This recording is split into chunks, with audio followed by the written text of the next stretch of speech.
Sinagot ni dating House Speaker Martin Romualdez sa mga paratang laban sa kanya. Itinuturing si Romualdez bilang umano'y mastermind sa malawakang korupsyon kaugnay ng 2025 national budget. Ngunit maring itinanggi ng mambabatas sa mga akusasyong ito at iginiit na wala umano siyang papel sa mahalagang deliberasyon sa pondo ng bansa. Sa halip, itinuro niya sina dating Senate President Cheese Escudero at Zaldico. Pinasyon naman ni Senate President Pro Tempore Ping Lacson ang mga pahayag na ito ni Romualdez. Ayon kay Lacson, kung nais talagang pabulaanan ng mga alegasyon, dapat ay sinunod ng dating speaker ang imbitasyon ng Senate Blue Ribbon Committee. 2 beses umanong inimbitahan si Romualdez noong Nobyembre at Enero ngayong taon, ngunit hindi ito dumalo.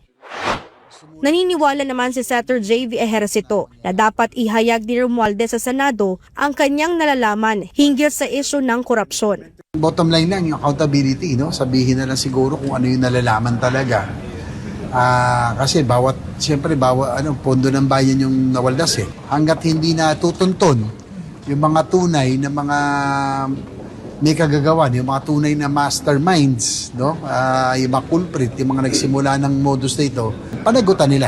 Iginit din ng senador na dapat matukoy ang mastermind sa modus dahil galit na anya ang taong bayan. Ayon pa sa kanya, sa pagharap ni Zaldico at Romualdez, maaaring mapagtagpi-tagpi ang mga testimonya at lumabas ang katotohanan.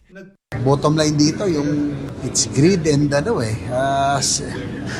extravagance, no? Dapat naman sila na magsalita sila at hindi naman medyo, talaga sumobra din. No? At kitang-kita naman yung diferensya ng lifestyles.